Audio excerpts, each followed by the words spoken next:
Hello everyone, welcome back uh, in the tutorials of Geography Practical, and today we will be talking about vernier scale. आप सभी का एक बार पुनः स्वागत भूगोल के प्रायोगिक भूगोल के लेक्चर में। और आज हम जो करने जा रहे हैं वह करने जा रहे हैं वर्नियर मापनी।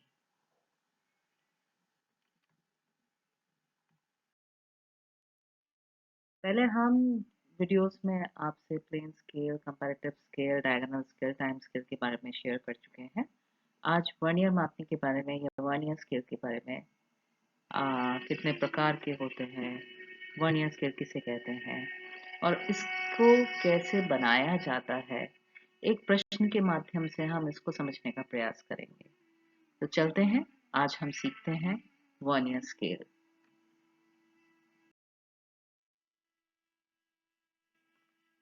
वर्नियर स्केल का नाम पियर वर्नियर के नाम पर रखा गया। किसी मापक यंत्र में लगी हुई उस अतिरिक्त मापनी या वर्नियर स्केल या वर्नियर कैलिपर कहते हैं जो दूरी या कोण को अधिक सुग्राह्यता से बढ़ने की सुविधा प्रदान करता है। यह फिसलकर चलने वाला द्वितीयक स्केल है जो बताता है कि मुख्य स्केल के दो चिन्हों के बीच में वास्तविक माप कहाँ है। इसको स्लाइडिंग स्केल भी कहते हैं इंग्लिश में।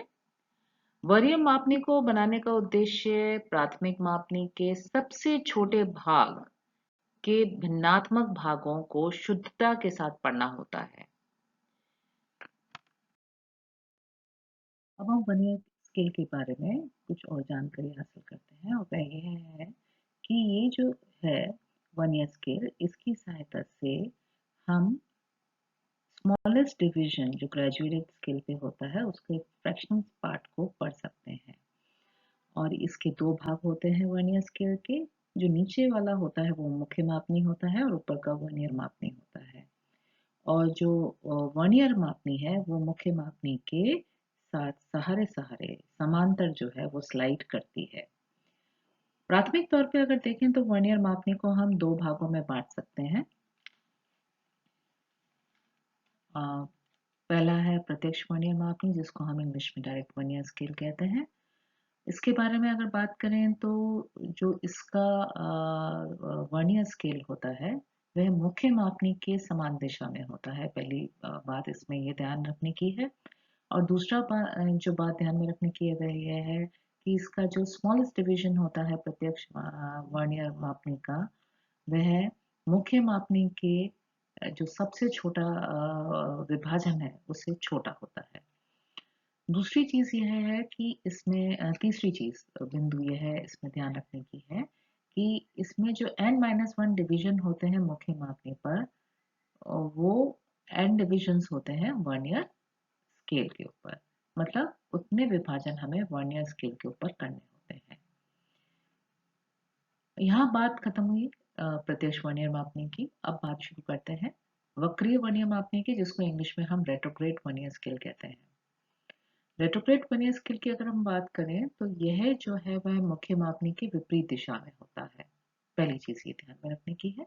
दूसरी बात जो ध्यान में रखने की है कि इसके अंदर जो इसका वर्नियर मापनी का जो सबसे छोटा विभाजन होता है वह मुख्य मापनी के सबसे छोटे विभाजन से बड़ा होता है। तीसरी बात ये जो ध्यान में रखने की है वो है n+1 divisions of main scale वो होते हैं बराबर जो जितने विभाजन हम वर्नियर स्केल के ऊपर करते हैं उसके बराबर ये होते हैं। ये बात हुई दोनों प्रत्यक्ष वर्नियर मापनी की और वक्रीय वर्नियर मापनी की, जिसको इंग्लिश में हम डायरेक्ट वर्नियर स्केल और रेट्रोग्रेड वर्नियर स्केल कहते हैं। अब बात करते हैं हम एक और शब्द की, शब्दावली की, जो जिसका हम बहुत उपयोग करते हैं, जिसके बगैर वर्नियर स्केल कंप्लीट है ही नहीं, and that is least count, जिसको हम हिंदी में अल्पतमांक कहते हैं। तो इसको जो अगर it is defined as a difference between the value of the smallest main scale and the value of the smallest division on vernier scale. So it is calculated with the help of the given formula, that is LC is equal to P upon N. अब यहाँ पे दो शब्दों का इस्तेमाल, दो अक्षरों का इस्तेमाल किया गया है, P और N। P से भी प्राय क्या है इंग्लिश में मैं यहाँ बता देती हूँ, हिंदी में अगली स्लाइड में शेयर किया है। कि value of the smallest division on main scale वो p है और n है number of divisions on the scale. This formula for LC can be used for both direct and retrograde vernier. दोनों के लिए ये काम में आता है कि इसका सूत्र अल्पतमांक का सूत्र. जैसे कि पिछली स्लाइड में हमने बात की अल्पतमांक की, जिसको इंग्लिश में हम लीस्ट काउंट कहते हैं, तो यहाँ पे हमको समझना जरूरी है कि अल्पतमांक होता क्या है. तो अल्पतमांक वर्नियर मापनी पर मापी जाने वाली सबसे छोटी दूरी है, जिसको हमने इंग्लिश में पिछली स्लाइड में बताया था आपको. दूरी को उस वर्नियर मापनी का अल्पतमांक कहते हैं. अब मान लीजिए उदाहरण से हम इसको समझने का प्रयास करते हैं कि वर्नियर मापनी का अल्पतमांक जो है, लीस्ट काउंट जो है, वो है 1/100 इंच. तो इसका अर्थ यह हुआ कि उस वर्नियर द्वारा हम 1 इंच के 100वें भाग की दूरी अर्थात 0.01 या 0.01 इंच 1 में 100 का अगर हम भाग देंगे तो ये हमारे को भागफल प्राप्त होता है कि दूरी को हम शुद्धता के साथ वर्नियर मापने पर की सहायता से पढ़ सकते हैं. वास्तव में ये जो अल्पतमांक होता है ना, वह प्राथमिक मापनी तथा वर्नियर मापनी पर बनाए गए सबसे छोटे भागों के मान का अंतर होता है. इसको फिर उदाहरण से समझ लेते हैं कि प्राथमिक मापनी पर बनाए गए अगर हम सबसे छोटे भाग का मान माने 0.1 इंच, या हम उसको 1/10 इंच भी बोल सकते हैं, बट यहाँ हम क्योंकि हमको अंतर निकालना है, सब्ट्रैक्ट करना है हमको, तो हम यहाँ ले रहे हैं 0.1 इंच. और वर्नियर पर बनाए गए सबसे छोटे भाग का मान कितना है? 0.9 इंच. अब इसमें से अगर हम वर्नियर का अल्पतमांक कैलकुलेट करेंगे या उसको हल करेंगे तो वह होगा 0.1 माइनस 0.09, वो बराबर हो जाता है हमारा 0.01 इंच. अर्थात उस वर्नियर मापनी के द्वारा हम 0.01 इंच की दूरी को पढ़ सकते हैं. वर्नियर मापनी में अल्पतमांक वर्नियर मापनी पर बनाए गए भागों की संख्या और प्राथमिक मापनी के सबसे छोटे मान में घनिष्ठ संबंध होता है. इस संबंध को हम इस सूत्र के द्वारा प्रदर्शित करते हैं. अल्पतमांक बराबर 1/n इंटू p. अब यहाँ p क्या है? p होता है प्राथमिक मापनी के सबसे छोटे भाग का मान. इसको आगे एग्जाम्पल से मैं और समझाती रहूंगी आगे. और n होता है वर्नियर मापनी पर बनाए गए भागों की संख्या. अब हमें वर्नियर मापनी पर बनाए जाने वाले भागों की संख्या ज्ञात करनी है. तो हमारे पास अल्पतमांक है 1/100 इंच और हमारे पास जो प्राथमिक मापनी के सबसे छोटे भाग का मान है वो भी हमें पता है, वो है 1/10. तो हमने जो जो चीजें हमें ज्ञात हैं उसको हमने सूत्र में डाल दिया. अल्पतमांक की जगह हमने डाला 1/100 इंच और p की जगह हमने डाला 1/10. और इस तरह से हमने उसको कैलकुलेट किया 1/100 इंच. यहाँ हमने किया 1/100 इंच बराबर 1/n इंटू 1/10. अब यहाँ पे हमने इसको ऐसे ही रहने दिया और जब हमने 1/n को 1/10 से गुणा किया तो हमारे पास जो आंसर आया वो आया 1/10n. अब n को हमने क्रॉस मल्टीप्लिकेशन किया हमने, तो n हमारे पास आ गया 10 भाग. अर्थात वर्नियर मापनी के हमको कितने भाग करने हैं? 10 भाग करने हैं.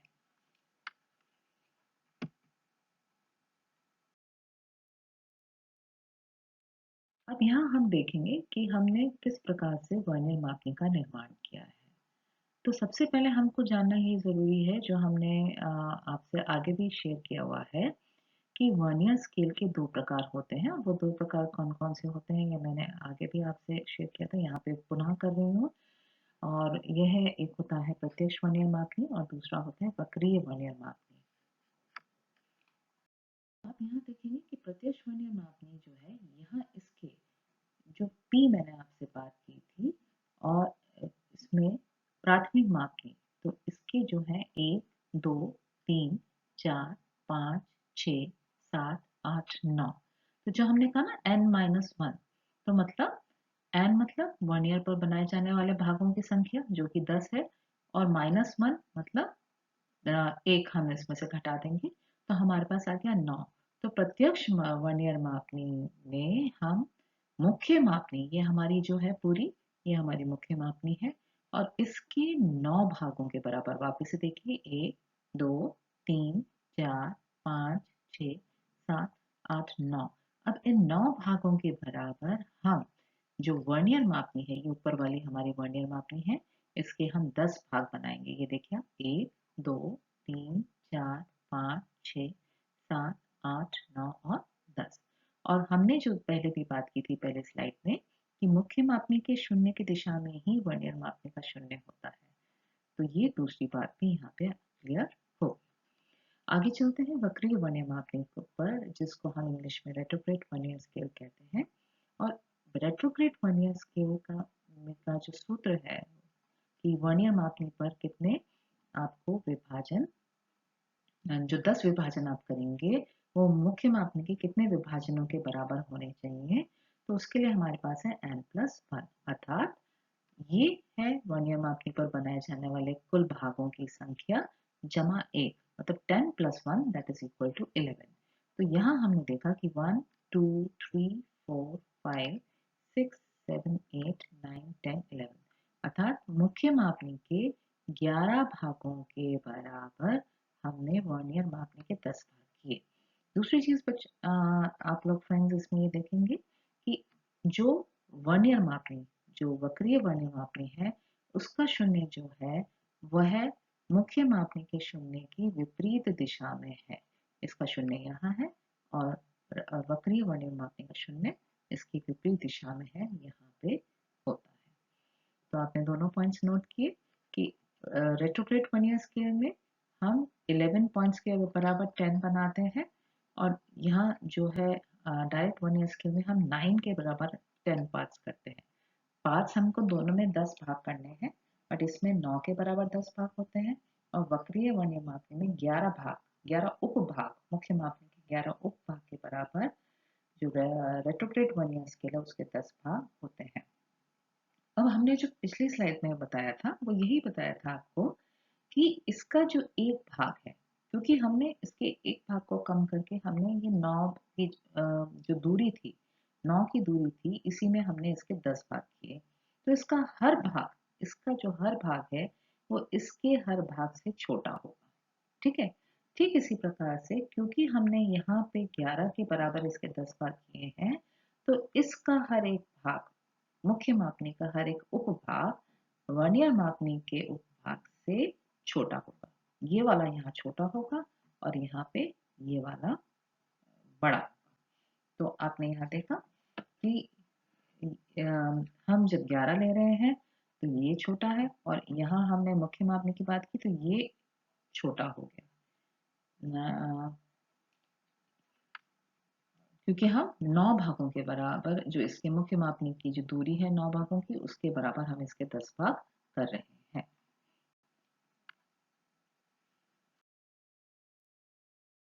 अब हम यहाँ बात करते हैं कि डायरेक्ट वर्नियर स्केल में हम लीस्ट काउंट कैसे करते हैं, और यहाँ हमने P की जगह S ले लिया है, बात वही है। और वो चीज़ जो मैंने आपको पहले समझाई थी यही यहाँ पे इंग्लिश में आपको एक्सप्लेन कर रखी है। To talk about how we can find the least count of a given problem, here is the solution to it. And first solution is given with reference to the direct Fourier scale, and the method shows here is that least count is equal to S upon n. We can also write P upon n. Here, value of the smallest division on the main scale is S. We wrote P, and that was equal to 0.1, and the number of divisions on the main scale is equal to, that is n is equal to 10, and here LC, that is least count, is equal to 0.1 into divided by 10, that comes out to be 0.01, or we can even say 1 upon 100. Similarly, the second method to understand this is least count is equal to value of the smallest division on the main scale minus value of the smallest division on the vernier scale. Now the value of the smallest division on the main scale is 0.1, and now 10 vernier divisions coincide with 9 main scale divisions. Therefore, one one-year scale division will be 0.9, which I have discussed earlier in Hindi, but now this is in English. So it is mere repetition, but as it is a bilingual language lecture, so once I have explained it in Hindi and here it is in English, so that the those who want to understand in any of the medium can easily understand the Vernier scale and the two types of Vernier scale. So here we see that the least count, that is LC, is equal to 0.10 minus 0.09, that turns out to be 0.01, and this is how it is shown here. Now the difference between the earlier slides and this slide is this. In the earlier slides I have shown the zero in this left direction, whereas in this current slide the zero is in right direction, and the one-year scale is also made in the similar direction. Now we talk about the vertebrate scale, and here we see that the value of the smallest division on the main scale, again it is shown here with S, whereas I have talked about regarding this with a P alphabet, and that turns out to be 0.1. Therefore, the number of divisions on the one-year scale is N is equal to 10, and LC is equal to 0.1 divided by 10, that turns out to be 0.01, and this is clear from the figure 6. I mean, here it is. uh, so this is the retrograde one-year scale. Here you can see the numbers are increasing from 6, 7, 8, that is the increasing trend is here, and the zero is in the opposite direction. मतलब जो अक्षर है, जो आपके digits हैं, जो number हैं, अंक हैं आपके, वो इस दिशा में बढ़ रहे हैं, सीधे से उल्टे हाथ की तरफ बढ़ रहे हैं, जबकि जो रेट्रोग्रेड वन मापनी है उसका जो शून्य है वो इसकी विपरीत दिशा में बढ़ रहा है। तो आप को ये क्लियर हो गया होगा the difference between direct one year and retrograde one year. Now let us understand how to construct a one-year scale, and I have taken the same least count which I have talked about earlier and tried to explain you, and that is 1:100 inch. तो हम अब एक vernier मापने की रचना करना सीखते हैं, जिसका अल्पतमांक जो है वह 1/100 इंच है। अब सबसे पहले हमने क्या किया कि एक स्केल लिया, we took a scale and with the help of the scale we took the inches side because the sum given to us is in the LC is in inches. So we took the inches side and with the help of that we drew 6-inch line, as it is a rule in the linear in the graphical representation of scale कि हमको जो length of the line है वो 6 inch से 9 inch के बीच में बनानी होती है। तो यहाँ पे भी हम उसको जो रूल है उसको फॉलो करेंगे, और यहाँ पे भी हमने जो स्केल लिया उसके बाद यहाँ पे 6 इंच लंबी रेखा खींच दी। So here you can see it is starting from 0, 1, 2, 3, 4, 5 and 6, and if we remove the scale, अगर हम इस फुटे को हटा देते हैं तो जो पिक्चर हमारे समक्ष आएगी, what we will get is like this: 0, 1, 2, 3, 4, 5, 6 inches. So this is how we get. It is simply a plain scale अगर हम देखें तो सबसे पहले हमने क्या किया कि हमने स्केल लिया और स्केल की सहायता से हमने 6 इंच लंबी रेखा खींची और उसके 6 समान भाग कर दिए। नेक्स्ट अब हमारे पास क्या है कि हम जितने भी स्केल्स देखते हैं उसमें जो स्केल है हमारे पास या मेरे पास जो स्केल था, अब ये 17 से 18 के बीच में अगर हम इसके उपभाग देखें, सब डिविजन्स देखें, तो वो 10 नहीं है, बल्कि प्रश्न में 10 दिया हुआ है। तो इसलिए मुझे क्या करना पड़ा कि मुझे लंबवत विधि मैं पहले भी शेयर कर चुकी हूँ। किसी भी दी हुई रेखा को विभाजन करने की जो विधियां होती हैं उसमें एक होती है न्यूनकोण विधि, एक होती है लंबवत विधि। यहाँ मैंने लंबवत विधि का सहारा लिया है मेरी दी हुई दूरी को समान भागों में बांटने के लिए, और यहाँ पे मैंने क्या किया कि यहाँ पे 4 सेंटीमीटर 5 सेंटीमीटर लंबी रेखा यहाँ खींच दी और 5 सेंटीमीटर लंबी रेखा नीचे की ओर खींच दी। मतलब मैंने O और 1 के मध्य 2 लंब डाले, एक लंब मैंने एक परपेंडिकुलर मैंने ऊपर की ओर डाला 0 पे, और 1 पे मैंने नीचे की ओर डाउनवर्ड एक परपेंडिकुलर डाला। उसके बाद मैंने 0.5 आप देखेंगे स्केल मैंने इसलिए यहीं रख रखा है ताकि आप इजीली इसको अपने को कोरिलेट कर सकें, आप समझ सकें और क्लियरली कि 0.5 के दूरी पर मैंने यहाँ 9 चिन्ह लगा दिए हैं। I have put 9 points over here on both the perpendiculars. इसलिए मैंने दोनों तरफ स्केल रखे हैं ताकि आप इसको आसानी से समझ सकें। यहाँ पे भी 1 2 3 4 5 6 7 8 और 9 इस तरह से लगा दिए हैं। पोस्ट दैट इसके बाद आपने क्या करना है कि 1 को 1 से मिलाना है। तो सबसे पहले मेरे को और अगर आप देखेंगे तो इसकी नंबरिंग 1 नीचे से शुरू करेंगे हम, 2 3 और इसी तरह से लास्ट वाला जो रहेगा वो 9 रहेगा आपका। और यहाँ पे भी हम जो 0 के ऊपर हमने परपेंडिकुलर डाला है तो ये तो हमारा 0 वाला हो जाएगा, ये हो जाएगा हमारा 1, ये हो गया हमारा 2, ये हमने कर दिया 3 और इसी तरह से हम सारे करते हुए लास्ट वाला हमारा हो जाएगा 9। अब हम जब 1 स्केल इस पॉइंट पे 1 वाले पे और यहाँ इसके सारे स्केल रखेंगे तो ये इस लाइन को इस पॉइंट पर इंटरसेक्ट करेगा। तो ये हमारा फर्स्ट पॉइंट हो गया इस लाइन का। इसी तरह से ये सेकंड को अगर हम सेकंड ले जाते हैं, सेकंड इंटरसेक्ट करेगा इस लाइन को, थर्ड करेगा यहाँ, फोर्थ करेगा यहाँ, फिफ्थ, सिक्स्थ, सेवेंथ, एट और 9 और लास्ट में तो अपने पास 10 नंबर है ही, ये तो अपने पास है ही। तो in this way we can divide a given line into equal parts, जो हमने किया।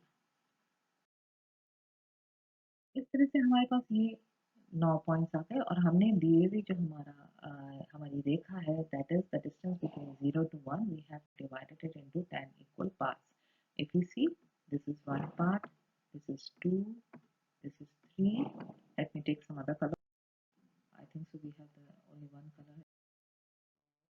This is the another slide. If you see कि वहाँ पे हमने एक के ही किए थे और यहाँ हमारे पास क्योंकि स्केल से लेकर इस पे भी हमने 10 भाग लगा दिए और हमने आगे भी हर एक के ऊपर 10-10 भाग कर दिए। मतलब मुख्य विभाजन के हमने या प्राथमिक विभाजन के बाद हमने गौण विभाजन कर दिए लंबवत विधि की सहायता से।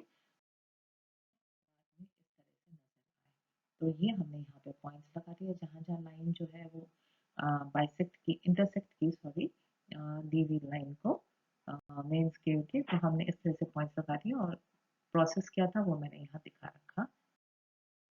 इस स्लाइड में अब आप देखेंगे कि हमारे पास मेन स्केल और उसके सब डिविजन हमको प्राप्त हो गए हैं। कहने का भी ये हमारा फर्स्ट मेन डिवीजन है 1 इंच है और 1 इंच के हमको 10 सब पार्ट्स 1 2 3 4 5 6 7 8 9 और 10 सब पार्ट्स प्राप्त हो गए हैं। इसी प्रकार से हमको ये दूसरे इंच के भी 10 पार्ट हमने कर दिए, तीसरे के भी 10 पार्ट कर दिए, चौथे, पांचवे, छठे, इस तरह से हमने सबके कर दिए और लास्ट में हमारे पास जो पिक्चर आती है वो कुछ इस प्रकार से है और ये हम आगे की ओर एक्सटेंड कर देते हैं। बाद में इस तरह से 0.5 नीचे की ओर लाइन खींच देते हैं और यहाँ पे भी 0.5 नीचे की ओर लाइन खींच देते हैं और दोनों एंड्स को मिला देते हैं और इन सबको एक्सटेंड कर देते हैं। इस तरह से हम इसको बना देते हैं और फिर जो फाइनल पिक्चर जो हमारे पास में आती है वो इस तरह का मेन स्केल आता है बन के कि हम, और इसके ये 6 डिविजन होते हैं, 1 2 3 4 5 और 6 और इसके सब डिविजन हम इस तरह से प्रदर्शित कर देते हैं। तो ये जो अब बन के आता है, ये जो हमने स्लाइड में बताया अभी तक जो हमने आपको समझाया वह था मेन स्केल के बारे में कि वर्नियर स्केल का हम मेन स्केल को किस प्रकार से बनाते हैं।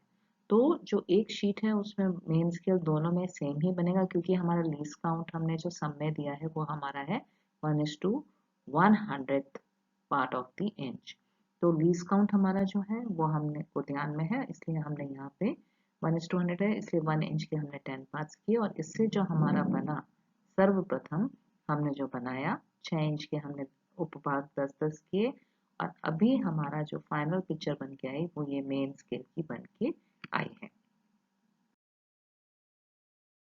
अब हमको देखना है कि वर्नियर स्केल होता क्या है। तो उसके लिए सर्वप्रथम हमको एक कागज की पट्टी लेनी है। और कागज की पट्टी लेकर हमको उसके ऊपर मार्क करने हैं, और जो पॉइंट्स हम मार्क करेंगे स्केल के ऊपर है उतना दूरी हम ले लेंगे। तो और वो दूरी ये हमने यहाँ इस तरह से आपको, हमने जो मेन स्केल के ऊपर डिस्टेंस है 0 से लेकर, मेन स्केल का जो डिस्टेंस था 0 से लेकर 1 इंच तक की जो दूरी थी, उससे पहले का जो हिस्सा था 1 इंच से पहले तक की जो दूरी थी, उससे पहले का हिस्सा वो हमने यहाँ मेजर करके इस पट्टी पर ले लिया। तो हमने यहाँ से जो यहाँ तक का डिस्टेंस है 1 इंच का, और उसके 9th पार्ट 1 इंच का 9th पार्ट जो था हमने वो ले लिया, और ये जो दूरी ली इसके हिसाब से हमने ये लेकर फिर हमने इसके 10 उपभाग किए। देख लीजिए, हमने 0 से 1 जो इंच है उससे एक कम लिया। हमने ये वाला जो हिस्सा है इसका 1 इंच का जो 1/10 पार्ट है हमने इसको छोड़ दिया, हमने इसको नहीं लिया, और हमने फाइनली इसको क्या किया कि 9/10 जो पार्ट है उसको लेकर हमने अपना काम किया। तो हमारे पास ये आ गया, जो हमने इसके जो 10 पार्ट्स किए, जो हमारे पास ये दूरी आई थी, ये जो हमारे पास यहाँ से लेकर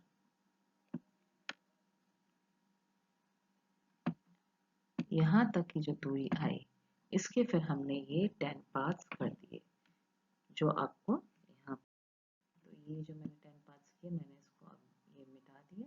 तो अब जो फाइनल पिक्चर आएगी इन 10 पार्ट्स की, जो एरो हमने आपको दिखाई थी, उसके जो 10 पार्ट्स करने के बाद ये पिक्चर आएगी।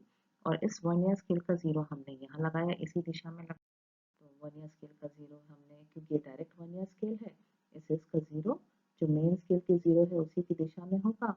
और हमने इस जो 9 भाग थे मेन स्केल के उसके बराबर 9 उपभाग थे 1 इंच के, उसके बराबर ये जो डायरेक्ट वर्नियर स्केल है इसके 10 भाग कर दिए।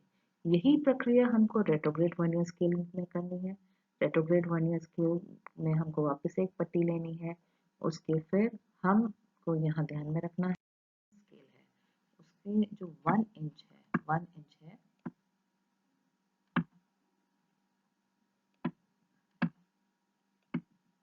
उसके बाद जो उपभाग एक आता है, क्योंकि इस इंच के हमारे पास कितने 10 पार्ट्स हैं, तो हमको 1 2 3 4 5 6 7 8 9 10 और ये 11। तो मतलब हमको यहाँ से यहाँ तक की दूरी लेनी है हमको, तभी हमने जो इसमें फॉर्मूला लिया है वो हमारा है n+1 फॉर्मूला है कौन से वाले स्केल में, रेट्रोग्रेड वर्नियर स्केल में। और इसलिए यहाँ पे हमने लिया क्योंकि यहाँ पे हमारा n के number of parts of vernier scale कितने हैं 10 है, और उसमें हमने +1 कर दिया। तो मेन स्केल में हमने जो 11 सब पार्ट्स हैं उसके, यहाँ जो सब 11 सब पार्ट्स हैं उसके बराबर हमको जो वर्नियर स्केल है, अब यहाँ से एक, यहाँ से आपका 0 से लेके यहाँ तक की जो दूरी है ये आपको लेनी है। और नेक्स्ट जो है आप देखेंगे ये रेट्रोग्रेड वर्नियर स्केल है, हमने ये पार्ट्स लिए, ये जो यहाँ से यहाँ तक का है वो हमने इस तरह से ले लिया है, यहाँ ये वाले पॉइंट्स लेके यहाँ तक का, और इसके हमने 10 पार्ट्स कर दिए। और 10 पार्ट्स करने का तरीका हमारा क्या है वो मैं आपको नेक्स्ट स्लाइड में बताती हूँ। ये देखिए, हमने ये उस तरह का ये मेन स्केल था हमारा, और उसमें सबसे पहले डायरेक्ट वर्नियर स्केल के ये 9 पार्ट्स लिए, ये 9 पार्ट्स यहाँ से यहाँ तक की दूरी हमने ले ली वर्नियर स्केल क्योंकि हमको बनाना है। उसके बाद हमने देखिए यहाँ पे मैंने ये पट्टी ले ली, और पट्टी पे यहाँ से यहाँ तक की दूरी का लाल निशान मैंने मार्क कर लिया, और फिर इस पट्टी को मैंने यहाँ कॉपी कर लिया, अपना ये दूरी भी मैंने कॉपी कर ली, ये आप देखेंगे यहाँ से। और यहाँ से ये जो दूरी है मैंने यहाँ पे कॉपी कर लिया इसको, ये जो मेरी रेड वाली दूरी थी, जो यहाँ ये दूरी थी उसको मैंने कॉपी कर लिया। और ये पॉइंट्स जो है जो दूरी कॉपी की थी उसके ये 10 पॉइंट्स लंबवत विधि से, या इसको परपेंडिकुलर मेथड कहते हैं, उससे बना लिए। तो फाइनल पिक्चर जो हमारे पास बन के आई वो आप ऊपर ये देखिए,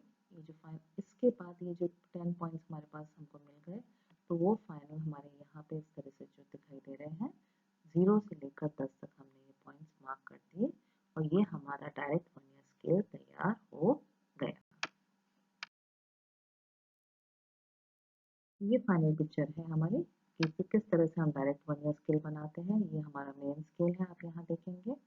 ये हमने इसके 6 इंच का जो है लिया था स्केल की सहायता से, और हर एक इंच के हमने 10-10 उपभाग कर दिए थे। ये आप देखेंगे हर में 10-10 उपभाग हैं।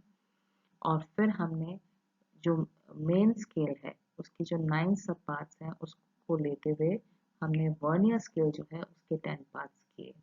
दूसरी चीज क्या है, जो मेन स्केल का 0 जिस डायरेक्शन में है, जिस दिशा में है, उसी दिशा में वर्नियर स्केल का 0 है। तो हमारा वर्नियर स्केल कौन सा है, ये ऊपर वाला, ये जो ऊपर वाली पट्टी है इसको हम वर्नियर स्केल, ये जो सफेद पट्टी आपको दिख रही है ये हमारा वर्नियर स्केल है। और कौन सा वर्नियर स्केल है, डायरेक्ट वर्नियर स्केल। हिंदी में इसको क्या बोलेंगे, प्रत्यक्ष वर्नियर मापनी। तो प्रत्यक्ष वर्नियर मापनी की क्या पहचान है, कि मुख्य मापनी के शून्य की दिशा में प्रत्यक्ष वर्नियर मापनी का शून्य होता है, और दूसरा कि मुख्य मापनी के 9 उपभाग के बराबर वर्नियर मापनी के 10 भाग होते हैं। अर्थात अगर हम देखें तो इसका जो हर एक भाग है मुख्य मापनी का, वो वर्नियर मापनी के एक उपभाग से बड़ा है। तो ये हमको ध्यान में रखना है। अब आते हैं रेट्रोग्रेड वर्नियर स्केल के बारे में। अब ये इसको हम वक्रीय वर्नियर मापनी भी कहते हैं। अब वक्रीय वर्नियर मापनी और प्रत्यक्ष वर्नियर मापनी में क्या अंतर है, मैंने आपको पहले भी बताया था कि यहाँ पे जो सूत्र लगता है वो क्या है, n+1 मतलब 11। अर्थात तो जो उपभाग हैं वर्नियर मापनी के वो कितने हैं, 10, और 10 किसके बराबर होंगे, +1, मतलब में मुख्य मापनी के 11 भाग के बराबर जो वर्नियर मापनी है उसके 10 भाग होंगे। तो यहाँ आप देखेंगे ये मुख्य मापनी है आपकी, और हमने इसके हर एक जो भाग हैं 1 इंच के 10-10 भाग कर रखे हैं, और यहाँ जो है इसके 11 भाग के बराबर वर्नियर मापनी के जो है 10 भाग होते हैं। कहने का अभिप्राय ये है कि मुख्य मापनी के एक उपभाग की तुलना में वर्नियर मापनी का एक मुख्य जो भाग उपभाग जो होता है वो बड़ा होता है। इसके कंपैरिजन में ये वाला जो पार्ट है ये बड़ा होता है। और दूसरी चीज हमको जो ध्यान में रखने की है कि ये जो मुख्य मापनी है इसका ये जो शून्य है इसकी विपरीत दिशा में, इसके अपोजिट डायरेक्शन में वर्नियर मापनी का शून्य होता है। तो दो चीजें क्लियर हो गई। तो एक पहली चीज क्या है कि मुख्य मापनी के n+1 भाग के बराबर वर्नियर मापनी के 10 भाग होते हैं। दूसरी चीज क्या क्लियर होनी चाहिए हमें वक्रीय वर्नियर मापनी में, कि जो मुख्य मापनी का शून्य है उसकी विपरीत दिशा में वर्नियर मापनी का शून्य होता है।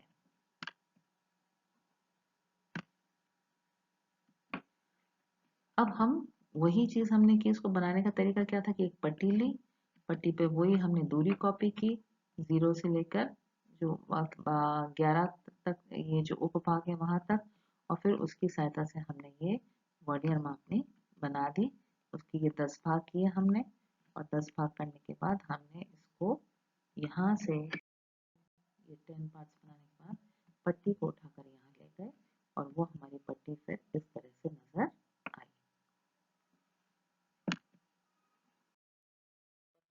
को बना लिया, और इस प्रकार से हमारा जो है रेट्रोग्रेड वर्नियर स्केल जो है वो पूरी तरह से तैयार हो जाता है। आपने देखा यहाँ पे कि ये वर्नियर स्केल है, इसका 0 यहाँ है और 10 यहाँ है, विपरीत दिशा में है। मेन स्केल है ये, मेन स्केल का 0 यहाँ है और वर्नियर स्केल का 0 इसकी विपरीत दिशा में है। प्लस 1 2 3 4 5 6 7 8 9 10 11 भाग के बराबर, 11 भाग के ऊपर इसके 10 भाग हैं, 1 2 3 4 5 6 7 8 9 10, और हमने इसको कैसे बनाया, वही लंबवत विधि से हमने इसके उपभाग किए। तो अब आपने देखा कि हमारे सामने वर्नियर स्केल की पूरी शीट तैयार है, जिसमें हमने आपको शो कर रखा है डायरेक्ट वर्नियर स्केल भी, और यहाँ पे जो लीस्ट काउंट है वो है 1:100 इंच, मतलब 1 इंच का 100वां भाग।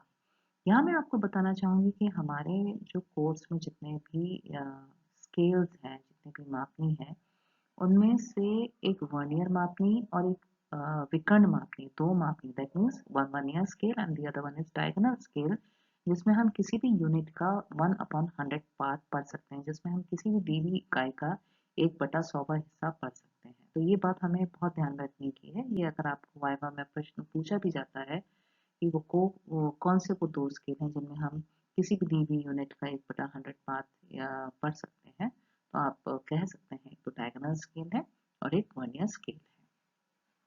अब आप यहाँ देखेंगे कि हमने यहाँ शो किया है कि ये आपका तो अब आप ये देखेंगे ये मेन स्केल है। अब मेन स्केल के 9 सब डिविजन 1 2 3 4 5 6 7 8 9 सब डिविजन के बराबर जो डायरेक्ट वर्नियर स्केल है उसके 10 पार्ट्स होते हैं, और जो मेन स्केल का 0 है जिस डायरेक्शन में, उसमें डायरेक्ट वर्नियर स्केल का 0 उसी डायरेक्शन में होता है। अब बात करें रेट्रोग्रेड वर्नियर स्केल की, जिसको हिंदी में हम वक्रीय वर्नियर मापनी कहते हैं, जिसका लीस्ट काउंट इसमें सेम है, दोनों में सेम दिया हुआ है। तो लीस्ट काउंट 1/100 इंच है। तो इसमें इसके जो सब डिविजन है मेन स्केल के, उसमें 1 2 3 4 5 6 7 8 9 10 11, मतलब 11 सब डिविजन। पहले हमारे ये डिवीजन हो गए, प्राइमरी डिवीजन 1 2 3 4, और हम उसके जो सेकेंडरी डिविजन हैं अगर हम वो बात करते हैं तो 11 जो पार्ट है सेकेंडरी डिवीजन का, उसको लेकर हम वर्नियर स्केल बनाते हैं। और वर्नियर स्केल में, डायरेक्ट वर्नियर स्केल में और रेट्रोग्रेड वर्नियर स्केल में क्या डिफरेंस है, वही चीज आ जाती है कि एक तो इसके 11 सब डिविजन के बराबर इसके 10 सब डिविजन होते हैं, दूसरा मेन स्केल का जहाँ जिस डायरेक्शन में 0 है उसके अपोजिट डायरेक्शन में वर्नियर स्केल का 0 होता है। तो ये चीज हमको बहुत ध्यान में रखने की है, और इसको हम वर्नियर स्केल को एक बार आपको वापस से रिवाइज कर बताना चाहूंगी कि वर्नियर स्केल को हम, आप देखेंगे यहाँ लिखा हुआ है मैंने, स्लाइडिंग स्केल भी कहते हैं। तो ये पूछा जा सकता है वाइवा में आपसे कि वर्नियर स्केल का दूसरा नाम क्या है, या वर्नियर स्केल को हम किस और नाम से बुलाते हैं। तो आप खिसकनी मापनी भी इसको कहते हैं, स्लाइडिंग स्केल भी इसको कहते हैं।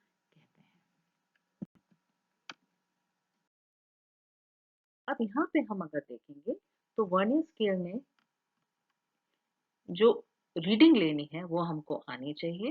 तो सबसे पहले हम रीडिंग लेना के लिए हम क्या करते हैं कि ये मैंने आपके साथ ये सम शेयर किया है कि ये हमारा मेन स्केल है और ये जो है हमारा स्लाइडिंग स्केल था उस पर ये वर्नियर स्केल है। अब ये वर्नियर स्केल यहाँ पे आके मैंने रोक दिया है ना। अब रीडिंग क्या है, तो सबसे पहले हम ये देखते हैं कि मेन हमारे डिविजन्स कितने हैं, 1 2, 2 के बाद तो यहाँ पे जो आया, तो अब आप देखेंगे यहाँ पे ये 2 है, मुख्य विभाजन कितना है, 2। तो सबसे पहले हम यहाँ लिखेंगे 2, उसके बाद कितना आया, ये 1, ये 1, ये 2, ये 3। तो अब ये 0 जो है, आप देखेंगे ये 0, ये 2 और 3 के बीच में है, मतलब 2 का क्लियर कट है। तो मैं यहाँ लगाऊंगी पॉइंट, दशमलव, और दशमलव मैं इसको थोड़ा सा मोटा कर देती हूँ ताकि दिखे, और उसके बाद वापस से मैंने लिख दिया 2। अब ये तो क्लियर हो गया हमको, ये 2 के बाद 2 आया, उसके बाद ये 0 की लाइन आई, ये जहां पे 0 आएगा। अब आप देखें ये जो 0 है, अगर मैं इसको बढ़ा देती हूँ तो ये 2 और 3 के बीच में, पर 3 तक पूरा आया नहीं है, इसलिए कहाँ क्रॉस कर गया 2 को, इसलिए मैंने यहाँ 2 लिया। अब नेक्स्ट काम मुझे करना है, वर्नियर की रीडिंग लेनी है। अब वर्नियर में ऊपर चलती हूँ, अब ये देखती हूँ कि ये कौन सा वाला जो पार्ट है, ये जो लाइन है स्ट्रेट लाइन वाइट आप देख रहे हैं, मेरा 1 जो है, अगर आप देखेंगे तो 1 अगर मैं देखती हूँ तो वो भी स्ट्रेट में नहीं आ रहा नीचे वाली लाइन से, 2 भी स्ट्रेट में नहीं आ रहा नीचे वाली लाइन में, 3 एकदम स्ट्रेट में आ रहा है नीचे वाली लाइन से। तो 3 अगर आ रहा है तो मैं यहाँ पे मार्क करती हूँ 3। तो मेरी वर्नियर स्केल की जो रीडिंग है वो हो गई 2.23 इंच। तो ये हुई वर्नियर स्केल की रीडिंग। कौन से वर्नियर स्केल की, डायरेक्ट वर्नियर स्केल की रीडिंग ये हो गई। अब बात करते हैं रेट्रोग्रेड वर्नियर स्केल की रीडिंग कैसे लेनी है। तो ये हो गया हमारा रेट्रोग्रेड का मेन स्केल, और ये आ गया हमारा वर्नियर स्केल। अब हमको पता है कि वही चीज हम देखेंगे कि हमारा 0 कहाँ आ रहा है। तो आप देखेंगे 1 को क्रॉस कर गया, 2 को क्रॉस कर गया, 3 को क्रॉस कर गया, 4 को क्रॉस कर गया। ये देखिए 4 को क्रॉस कर गया ये 0, 4 के बाद है 0, तो हम यहाँ लिखेंगे 4,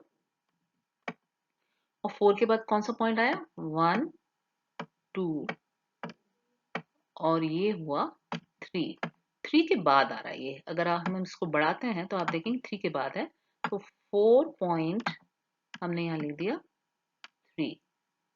अब ये तो हो गई हमारे मेन स्केल की रीडिंग। अब चलते हैं वर्नियर स्केल पे। तो वर्नियर स्केल में हमारे ये स्ट्रेट नहीं आ रहा, हमारा 2 भी स्ट्रेट नहीं आ रहा, 3 भी स्ट्रेट नहीं आ रहा, हमारा कौन सी चीज, अगर आप देखें 1 स्ट्रेट नहीं है, टेढ़ा जा रहा है, 2 भी टेढ़ा जा रहा है, 3 भी टेढ़ा जा रहा है, जो आ रहा है एकदम सीध में नीचे वाले से वो आ रहा है हमारा 5 के बाद 6 7, 7 नंबर वाला एकदम सीध में आ रहा है, जिसपे मैंने व्हाइट लाइन कर रखी है, तो हमने यहाँ लिख दिया 4.37। तो ये हमारी जो रीडिंग है वो वर्नियर स्केल की रीडिंग हो गई। ये और कौन सा vernier scale, retrograde vernier scale. अब ठीक,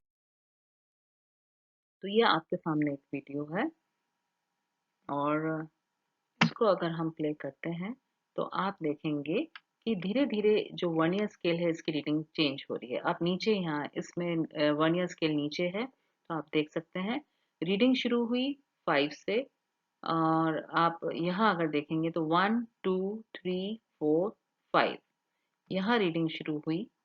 देखिए 1 2 3 4 5 से रीडिंग शुरू हुई, और ये रीडिंग मूव करती जा रही है। अब रीडिंग जो एग्जैक्ट लाइन में जिसमें स्ट्रेट में आती है, तो वो जो है लास्ट में वो 6 के स्ट्रेट में आती है, तो 6 इज द रीडिंग।